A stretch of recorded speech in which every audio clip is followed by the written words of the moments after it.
Halo semuanya, kembali lagi bersama saya dengan Pak Irwanto Situmorang di pelajaran ekonomi kelas 8. Apa kabarnya?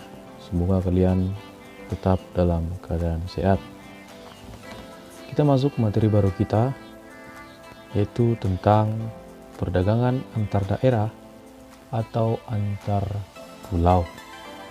Oke, langsung saja. Sebelum kita masuk ke topik pembahasan kita, coba perhatikan sekilas tentang gambar berikut. Ini merupakan snack yang sering kalian lihat. Kalau kalian lihat snack ini, pasti antara produk kemasan ini sering ada di rumah kalian. Produksinya ada di luar kota atau bahkan di luar pulau. Misalnya, kamu tinggal di Tiga Johar, tapi pabrik yang memproduksi makanan tersebut adanya di Bandung. Begitu pula sebaliknya. Itu contoh dari bentuk kegiatan perdagangan.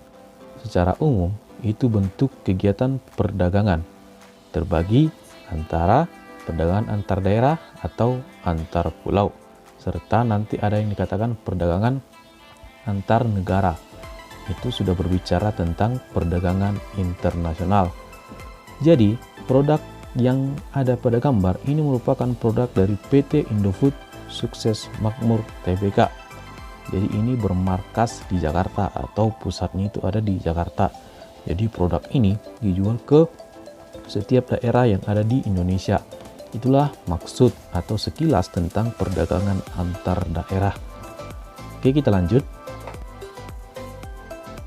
Pengertian perdagangan antar daerah atau pulau. Perdagangan antar daerah atau pulau adalah kegiatan tukar-menukar barang atau jasa yang dilakukan antar daerah atau pulau dengan kesepakatan bersama. Jadi, pengertian barang dan jasa kemarin sudah Bapak jelaskan. Di sini dikatakan harus ada kesepakatan bersama dulu, baru melakukan perdagangan. Tujuannya adalah untuk memperoleh keuntungan.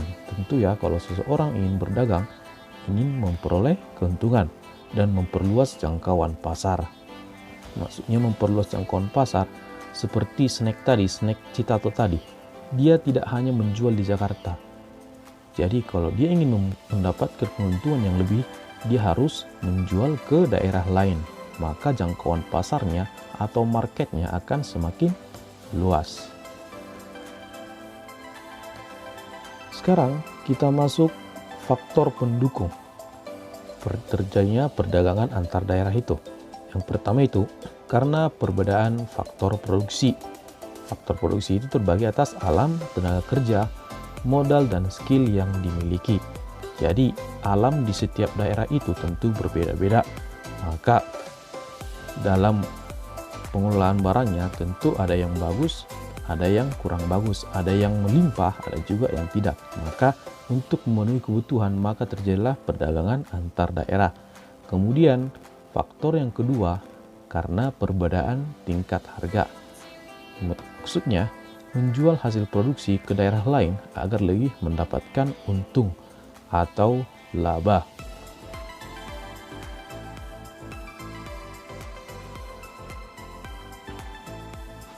Contohnya jeruk di Brastagi misalnya.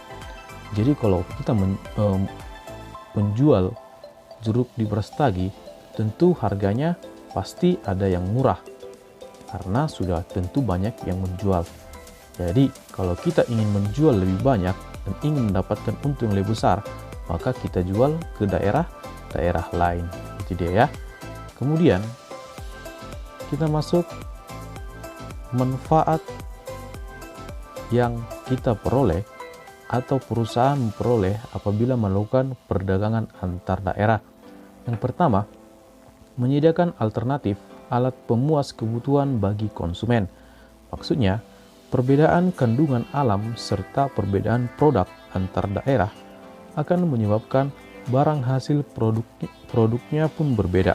Jadi karena alam itu, karena faktor alam, tentu produk setiap daerah itu berbeda-beda, sehingga untuk memenuhinya dilakukan perdagangan antar daerah. Itu maksudnya. Kemudian yang kedua, meningkatkan produktivitas. Pemasaran yang makin luas akan meningkatkan produktivitas barang oleh produsen.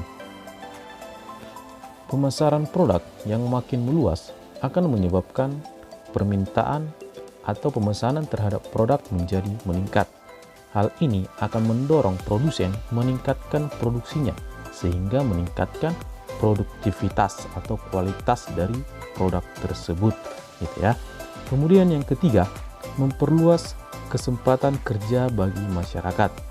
Dalam menghasilkan produk atau barang yang lebih banyak, tentu butuh tenaga kerja. Maksudnya, seperti poin kedua tadi, peningkatan jumlah barang yang diproduksi dalam jumlah besar akan menyebabkan produsen butuh tenaga kerja tambahan, sehingga akan ada lowongan kerja tambahan. Selain itu, perdagangan lintas daerah juga akan memunculkan unit-unit usaha baru seperti jasa kirim, perluasan transportasi, dan sebagainya. Jadi ketika suatu perusahaan ingin meningkatkan produksi barangnya atau ingin meningkatkan jumlah produknya atau jumlah barang yang ingin ditingkatkan, tentu dia butuh tenaga kerja.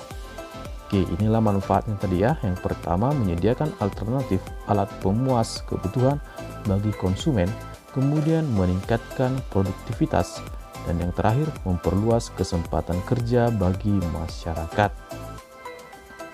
Oke, sekian dulu materi kita tentang perdagangan antar daerah. Kalau ada pertanyaan, silahkan ditanyakan langsung kepada saya. Oke, untuk materi ini silahkan dibuat ringkasannya. Nanti akan dikumpul ketika kita sudah masuk. Akhir kata saya ucapkan terima kasih.